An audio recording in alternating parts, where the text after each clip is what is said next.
विजेचे बिल, कोरोनामध्ये विजेचे बिल नागरिकांना खूप मोठ्या प्रमाणात आलेले आहेत आणि आमच्या ऊर्जा मंत्र्यांनी बिलचे पण हे वाढवलेले आहेत. त्यांनी एक आम्हाला ग्वाही दिली होती, जेव्हा लॉकडाऊन झालं तेव्हा त्यांनी आम्हाला ग्वाही दिली होती की पहिले 100 युनिट बिल आम्ही नागरिकांचे माफ करू.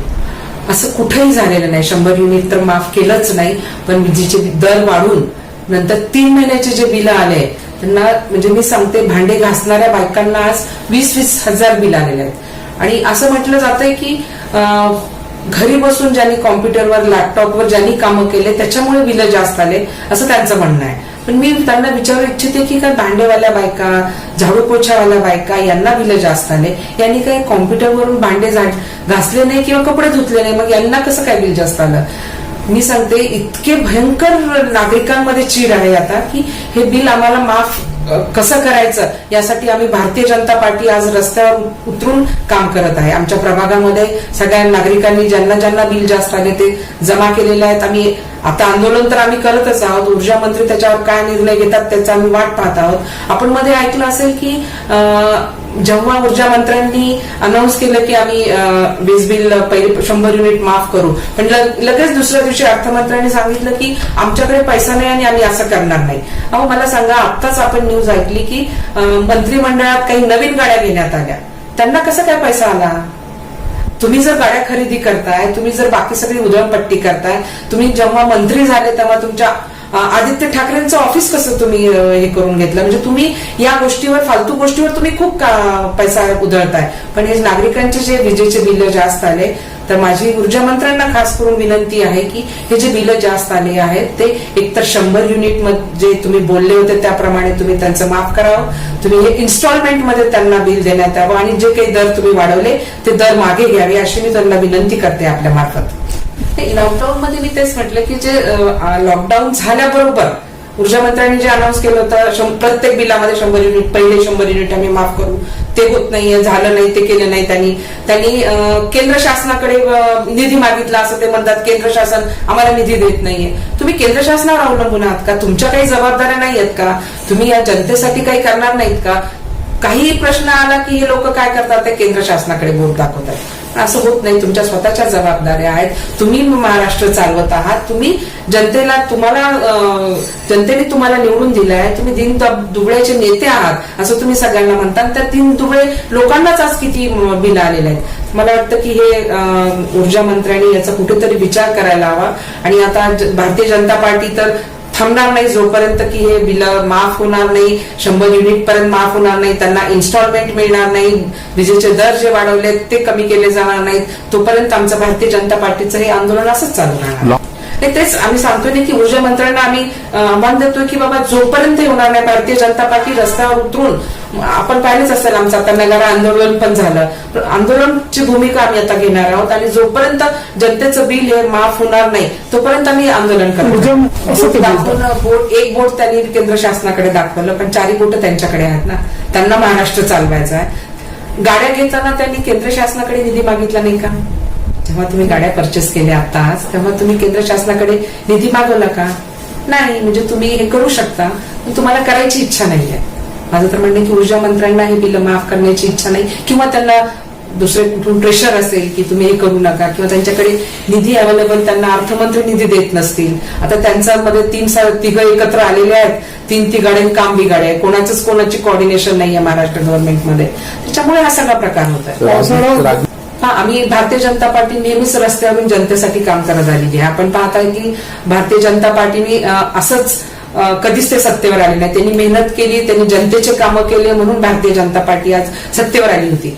पण आता जी सरकार आलेली आहे ती सरकार 3 जण एकत्र आलेले आहेत आणि 3 तिघांना काम बिघाडच आहे. आपण पाहताय आता जेव्हापासून ते सत्तेवर आले एकामेकामध्ये कुठेच कोऑर्डिनेशन नाहीये. आणि यांच्यामध्ये मग जनता कुठेतरी, जनतेला त्रास होतो आहे की कारण हे निर्णय घेऊ शकत नाहीयेत व्यवस्थितपणे. एकाने निर्णय घेतला, एका पार्टीने, शिवसेनेने निर्णय घेतला तर काँग्रेस, राष्ट्रवादी कुठेतरी विरोध करते.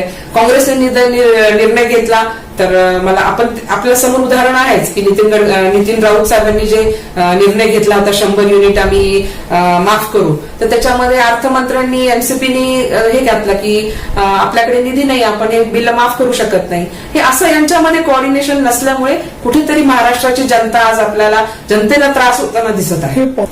आपण आता गेली कोरोनाच्या अगोदरपासून पाहताय, जेव्हा आमचे माननीय आयुक्त तुकाराम मुंडेजी इथे जॉईन झाले तेव्हापासून सगळ्या पार्टीच्या नगरसेवकांना नागपूर शहरामध्ये त्रास होतोय. कारण तुकाराम मुंडे साहेबांचे काम करण्याची पद्धत, आपण कदाचित त्यांची पद्धत पाहिली असेल की ते त्यांच्या किती ट्रान्सफर होतात. प्रत्येक ठिकाणी गेले की त्यांचं आणि लोकप्रतिनिधींचं कुठेही जमलेलं नाही. आम्ही इथे आल्याबरोबर त्यांचं स्वागत केलं की नाही, नागपूरची जनता, आम्ही सगळे एकत्र मिळून नागपूर शहर, कारण आपल्याला माहिती आहे चंद्रशेखर जे होते तेव्हा नागपूरच्या जनतेला अतिक्रमणासाठी जनता थोडी विरोध करत होती, पण तेव्हा नगरसेवकांनी त्यांना साथ देऊन नागपूर शहर आज जे रस्ते आपल्याला मोठे दिसत आहेत किंवा जे काही डेव्हलपमेंट होतं ते चंद्रशेखरजी असताना झालं होतं. त्याच प्रकारे आपण या तुकाराम मुंडे साहेबांचं नाव ऐकलं होतं की ते चांगले अधिकारी आहेत, तर त्यांच्यासोबत आपण काम करू अशी आम्ही अगोदरच आमची इच्छा ठेवली होती. पण मुंडे साहेबांना माहिती नाही कुठे काय प्रॉब्लेम झाला. त्यांनी एकाही नगरसेवकांना, कुठल्याही पार्टीच्या नगरसेवकांना विश्वासात घेऊन कधीही कुठलंही काम केलं नाही. एवढ्या कोरोनाची एवढी जगभरात प्रॉब्लेम होता, नागपुरामध्येही प्रॉब्लेम होता, पण नागपूरमध्ये त्यांनी नगरसेवकांसोबत याच्या संबंधात कुठलीही मिटिंग घेतली नाही. त्यांनी सर्व मनमानी केली आहे. क्वारंटाईन सेंटर उभे करण्यापासून तर तिथल्या लोकांच्या तिथे लॉकडाऊन करण्यापासून तर प्रत्येक ठिकाणी त्यांनी मनमानी केलेली आहे.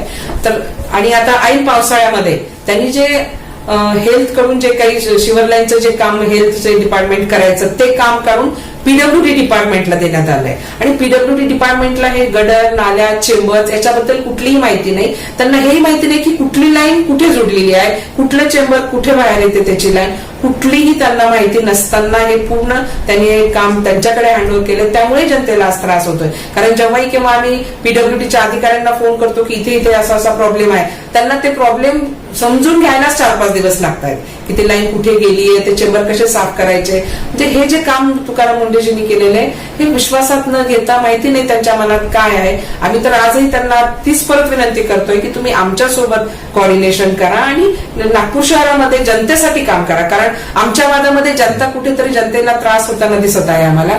पावसाळ्यामध्ये सगळ्या नाले तुंबलेले आहेत. आपण एक ऐकलं असेल की नाल्याची साफसफाई खूप कमी पैशात झाली. आता जर तुम्ही पाहिलं तर तुम्ही जाताना पाहू शकता की काल कोर्टाने पण त्याच्यावरती पीआय टाकलं. मरियम नगरचा नाला साफ झाला नाही, आरटीओचा नाला साफ. ज्या ठिकाणी महानगरपालिकेचं ऑफिस आहे, ज्या ठिकाणी महानगरपालिकेचे आयुक्त बसतात, ज्या ठिकाणी आयुक्तांचा बंगला आहे त्याच्या आजूबाजूचे नाले तुम्ही पाहू शकता की ते साफ झाले का. जर असे नाले तुम्ही सुटले असतील तर तुम्ही कमी पैशात मोठे मोठे 2-4 नाल्याचे तुम्ही साफ केले असतील, जे की तुम्ही दाखवताय. पण डीप मध्ये जेव्हा तुम्ही जाल तर मला माहितीये की कुठलेही सिव्हिल लाईनचे आमचे नाले साफ झालेले नाहीत. हे अशा प्रकार जर आयुक्त साहेब करत असतील तर कसा जनतेला त्रास होतोय या वादामध्ये. बिलकुल आमच्या माननीय महापौराजींनी जे हे पाऊल उचललंय ते अतिशय म्हणजे नागरिकांसाठी खूप चांगलं पाऊल त्यांनी उचललं आहे. कारण आम्ही पाहतोय की जे यांनी शासनाने जे ठरवलं की एक लाईन आज उघडी असेल तर दुसरी लाईन उद्या, असंही कुठल्या मार्केटमध्ये होत नाहीये. सोशल डिस्टन्सिंग नाहीये, लोकांनी मास्क घालत नाहीयेत. आपण पाहिलं असेल की गाड्यांची गर्दी कशी शहरामध्ये होत आहे. कुठल्याही चौकात पोलीस खूप कमी प्रमाणात आहे. सिग्नल बंद आहेत नागपूर शहराचे. अतिशय वाट लागलेली आहे. त्यामुळे शेवटी महापौरांना हा निर्णय घ्यायला लागले. म्हणून महापौर स्वतः आज रस्त्यावर उतरून नागरिकांना समजवतायत की तुम्ही सॅनिटायझिंग हात करा, डिस्टन्स पाळा, तुम्ही मास्क वापरा. कारण हा कोरोना कधी जाईल, काय जाईल, काहीच सांगता येत नाही. त्याच्यासोबत आपल्याला आता जगायचं जर असेल तर तुम्हाला मास्क लावणे, सॅनिटायझिंग, हात सतत स्वच्छ करणे, डिस्टन्स पाळणे याच्याशिवाय तुम्ही पर्यायच नाही. तर तुमची अर्थव्यवस्था पूर्ण बसून जाईल. आतापर्यंत 3 महिने आपण सगळ्यांना जेवण दिलं, आपण सगळं करू शकलो, पण आता हे सतत आपण करू शकणार नाही. की यांचा म्हणजे व्यवसाय चालू ठेवायला हवा. पण त्याच्यामध्ये की नियम महानगरपालिकेचे अधिकारी कुठे फिरताना दिसले का? पण मला सांगा, तुकाराम मुंडे साहेब तुम्हाला कुठल्या स्पॉटवर जाताना दिसले का? तुमच्याकडे कुठला व्हिडिओ आहे का त्यांचा की हा स्टार्टिंगला आल्यानंतर 1-2 व्हिडिओ त्यांचे दिसले, त्याच्यानंतर कुठल्या क्वारंटाईन सेंटरला ते गेले, जिथे त्यांनी सील केलं त्या एरियात गेले? एवढी तुमचा बांगलादेश असू द्या त्या साईडला कधीच ते कुठेही फिरलेले नाहीत. तुम्ही पाहत असाल आमचे महाराष्ट्राचे माजी मुख्यमंत्री आज पूर्ण महाराष्ट्रभर फिरतायत, जिथे जिथे क्वारंटाईन सेंटर आहेत, काय प्रॉब्लेम्स आहेत, आणि एक प्रॉब्लेम सगळे बाहेर येतात.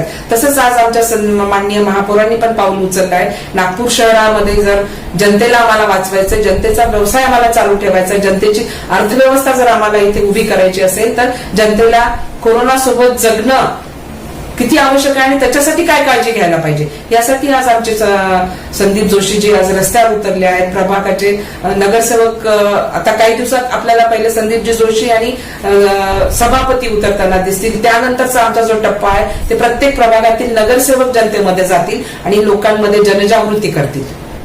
नमस्कार, मी प्रगती अजय पाटील, मी प्रभाग क्रमांक 14 ची नगरसेविका आहे. कोरोनाने आपल्या जगाला वेखा घातल्या, जगाला, भारताला, महाराष्ट्राला आणि नागपूरलाही. नागपूरच्या जनतेला मी आवाहन करू इच्छिते की नागपूरमध्ये की तुम्ही जेव्हाही किंवा बाहेर जाताना जर अत्यावश्यक काम असेल तरच आपण बाहेर पडा आणि बाहेर जाताना तुम्ही मास्क वापरा, हातात एक सॅनिटायझरची बॉटल घेऊन जा आणि सोशल डिस्टन्स पाळा. कारण आपल्याला कोरोना सोबतच जगायला लागेल.